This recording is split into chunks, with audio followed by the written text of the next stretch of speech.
بسم اللہ الرحمن الرحیم۔ کیا میری امت پہ 2 نمازیں فرض تھی، بنی اسرائیل 2 نمازیں تھیں، فجر کی 2 رکعت اور عصر کی 2 رکعت، باجماعت نہیں، انفرادی، رکوع کوئی نہیں، قیام سجدہ، تلاوت کوئی نہیں، تسبیح۔ قرآن میں آتا ہے ورکعی مع الراکعین، حضرت مریم کو وہ ورکعی سے مراد رکوع نہیں، جھکنا مراد ہے کہ جھکو اللہ پاک کے سامنے۔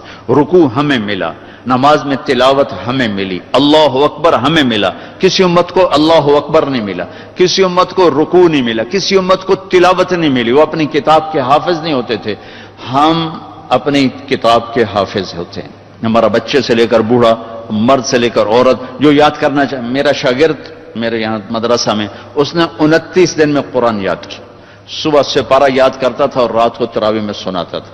وہ چھٹیاں ہو گئی، لڑکے چلے گئے، وہ امریکہ سے تھا تو وہ اس کا تو واپس جانے کا تھا نہیں، اور رمضان آ گیا، حافظ کا انتظام نہیں ہو سکا تو انہوں نے کہا جی میں سناؤں گا۔ وہ فجر سے مغرب تک 1 پارہ یاد کرتا اور عشاء میں تراویح میں سنا دیتا تھا۔ 29 دن میں اس نے پورا قرآن سنا دیا۔ تو اللہ نے ہمارے لیے قرآن ایسا آسان، ابھی وہ امریکہ میں ماشاءاللہ مدرسہ چلا رہا ہوں۔ پہلی امت ہے اپنی کتاب کی حافظ نہیں ہوتی تھی، یہ امت قرآن کی حافظ۔ حضرت عثمان رضی اللہ تعالیٰ عنہ حرم شریف میں داخل ہوئے اور اللہ اکبر کر کے نماز کی نیت باندھی اور سورہ بقرہ شروع کی۔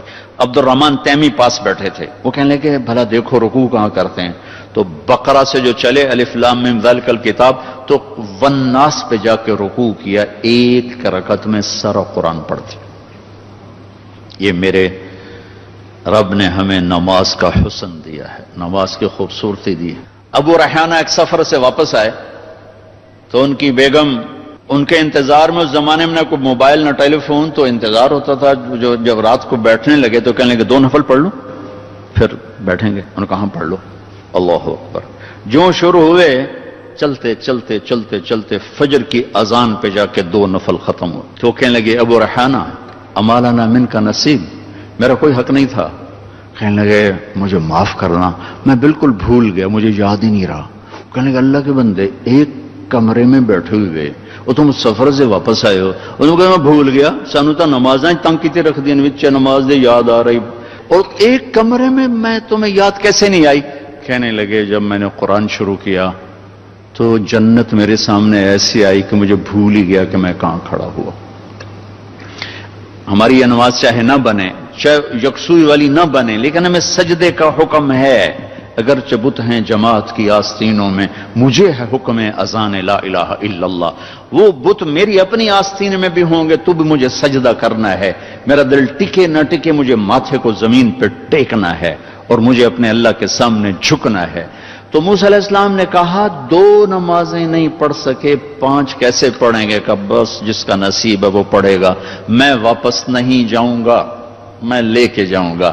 جب آپ چلے نیچے تو پیچھے سے اللہ کی آواز ہے میرے محبوب ہماری تو پھر 50 ہی ہیں، آپ کی امت 5 پڑھے گی، 50 لکھوں گا۔ آپ کی امت 5 پڑھے گی، 50 لکھوں گا۔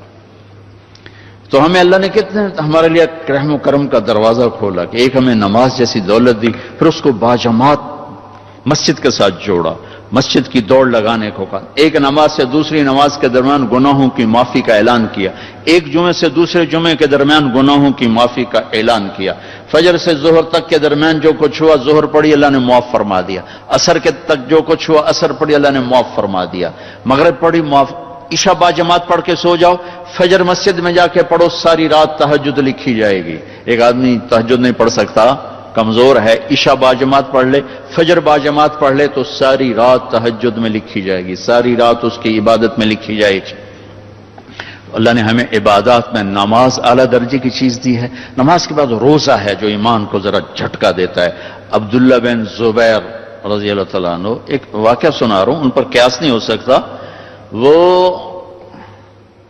روزہ رکھتے تھے رمضان کا پہلا روزہ اور 15 دن کے بعد جا کے افطار کرتے تھے، نہ کھانا نہ پینا۔ اور یہ طاقت انہیں کہاں سے آئی تھی؟ اللہ کے نبی نے خون نکلوایا کپنگ کے ذریعے سے اور ان کو دیا، عبداللہ جا کے باہر دبا کے آ جاؤ۔ وہ باہر جا کے انہوں نے پی لیا، اس پینے سے ان میں اتنی طاقت آ گئی تھی، جب وہ شہید ہوئے حجاج کے لشکر کے مقابلے میں تو 18 آدمی تھے ان کے ساتھ، اور حجاج کا لشکر 4000 کا تھا. صبح سے لے کر عصر تک 18 آدمیوں کے ساتھ 4000 کے لشکر کو روکے رکھا، ان کو اندر نہیں آنے تھے. پھر جب وہ بے بس ہو گئے تو پھر اوپر سے پتھر مارے تو پتھر ماتھے پہ لگا تو گرے اور شہید ہوئے. ویسے ان پر وہ قابو نہیں پا سکے. ان کے روزے کا انداز یہ تھا کہ آج سحری کھائی اور 15 دن کے بعد افطاری فرماتے تھے. تو چلو ہم سحری افطاری پر ہی آ جائیں، روزہ نہ چھوڑیں. ایک روزہ جہنم سے 3 خندق دور کر دیتا ہے. اور پھر تراویح کی نماز نہ چھوڑیں کہ تراویح کے ہر سجدے پر 1500 نیکی لکھی جاتی، ہر سجدے پر 1500 نیکی لکھی جاتی. اور آخر رات اللہ کا اعلان ہوتا ہے، رات کی تراویح دن کے روزے کے بدلے میں نے اپنے بندوں کو معاف فرما دیا. تو عبادات میں نماز ہے، روزہ ہے، حج ہے، زکوٰۃ ہے. نماز پڑھنے والے بھی کافی ہیں، روزہ رکھنے والے بھی کافی ہیں، زکوٰۃ دینے والے بہت تھوڑے رہ گئے ہیں. جب اللہ تعالیٰ ناراض ہوتا ہے نا تو کیا کرتا ہے؟ موسیٰ علیہ السلام نے پوچھا، یا اللہ جب تو ناراض ہوتا ہے تو کیا کرتا ہے؟ کہ جب میں ناراض ہوتا ہوں تو بارش بے وقت کرتا ہوں، پیسہ بخیلوں کو دیتا ہوں، حکومت نکموں کو دیتا ہوں. کہ اچھا یا اللہ جب تو راضی ہوتا ہے تو کیا کرتا ہے؟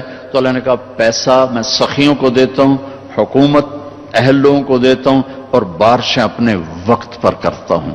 اللہ تعالیٰ کو بخیل سے نفرت ہے. آپ کو تو جیب خرچ ملتا ہے لیکن اس میں بھی عادت ڈالو اوروں پہ خرچ کرنے کی، اوروں پر لگانا سیکھو، اللہ آپ کو واپس کرے گا. اللہ کو سخی سے پیار ہے، بخیل سے نفرت ہے. شیطان کو ایک راہب ملا پرانے پہلی امتوں کا، کہا یار ایک بات تو بتا دے. کہ تیرے یار کون ہیں؟ کہنے لگا 3. غور سے سننا بھائی. کہا میرے یار 3 ہیں، ایک جو بڑا غصے والا ہو، ایک جو شراب پیتا ہو، نشہ کوئی بھی نشہ، اور ایک جو بخیل ہو. بخیل ہو میرا یار ہے، غصے والا ہو میرا یار ہے، نشے والا ہو میرا یار ہے. اور اگلی سننا، اگر یہ تینوں باتیں کسی میں اکٹھی ہو جائیں، وہ تو پیر سائیں تو میں مرید سائیں. پھر وہ میرا پیر بن جاتا، میں اس کو مرید بن جاتا ہوں.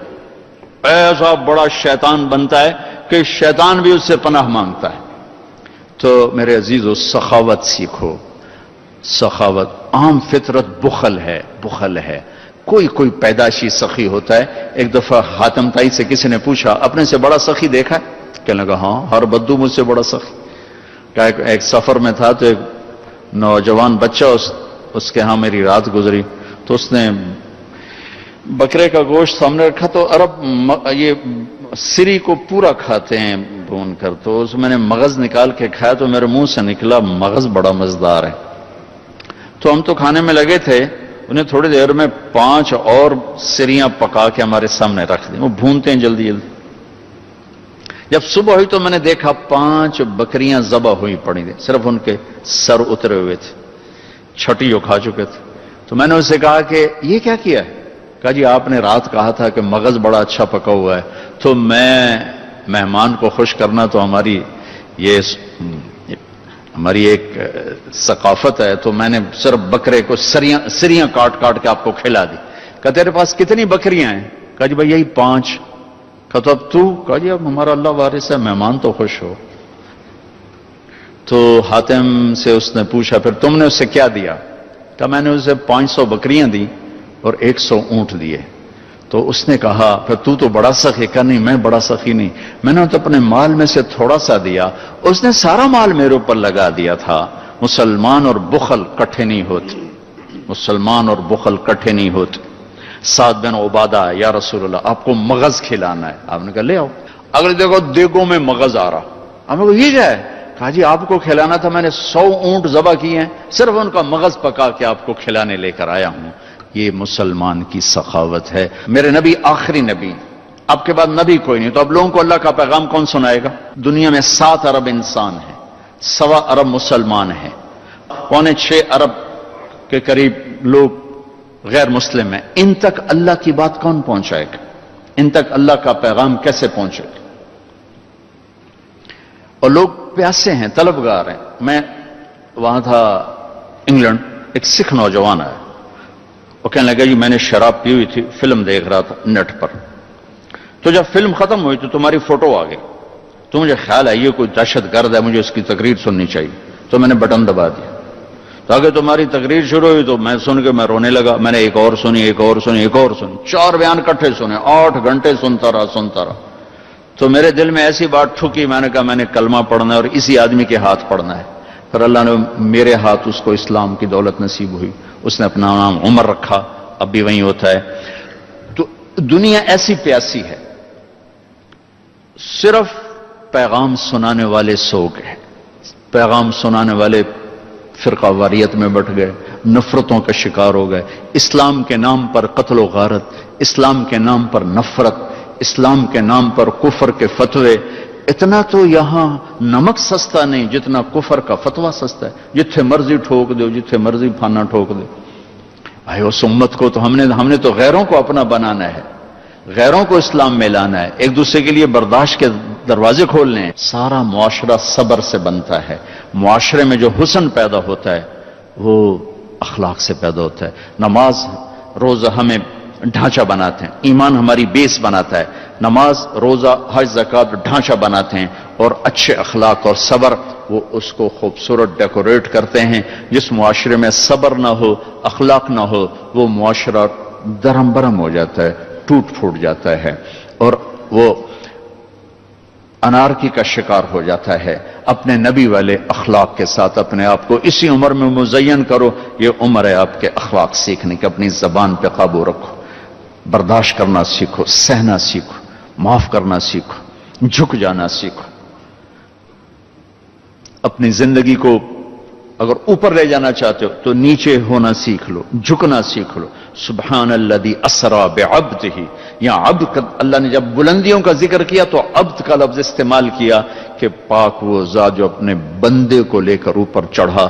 اگر اونچائی کا سفر طے کرنا ہے تو جھکنا سیکھو, زبان کے بول کو میٹھا کرنا سیکھو. ماں کے سامنے, باپ کے سامنے, ٹیچر کے سامنے, بھائی کے سامنے, بہن کے سامنے, بیوی کے سامنے, بیوی خامند کے سامنے اپنی زبان کا بول میٹھا کرے, اپنے دل کا دروازہ کھلا رکھے. معاف کرنے کی طاقت اتنی پیدا کرو. میرے نبی سوئے ہوئے ہیں, ایک کافر نے آ کے تلوار آپ کی اتاری اور یہاں ماری, آپ اٹھ کے بیٹھ گئے. تلوار اس نے یوں سیدھی کی, کون بچائے گا؟ پورے قتل کا ارادہ. آپ نے کہا اللہ, تو اس کے ہاتھ سے تلوار گر گئی. آپ نے اٹھا لی, آپ نے یوں سیدھی کی, اب تمہیں کون بچائے گا؟ کہنا میں تو ہی بچائیں گا, میں تو ہی بچائے گا. تو آپ نے کہا کلمہ پڑھتے ہو؟ کہنے لگا نہیں پڑھتا. اللہ اکبر. کہنے لگا نہیں پڑھتا. آپ نے کہا جاؤ معاف کی, جاؤ معاف کی. اتنی طاقت معاف کرنے کی. 18 برس جنہوں نے قتل کے منصوبے بنائے مکے والے, اس میں ابو سفیان سر فہرست. اور آپ مکے میں داخل ہو کر اعلان کر رہے ہیں جو ابو سفیان کے گھر میں پناہ لے گا اسے کچھ نہیں کہا جائے گا.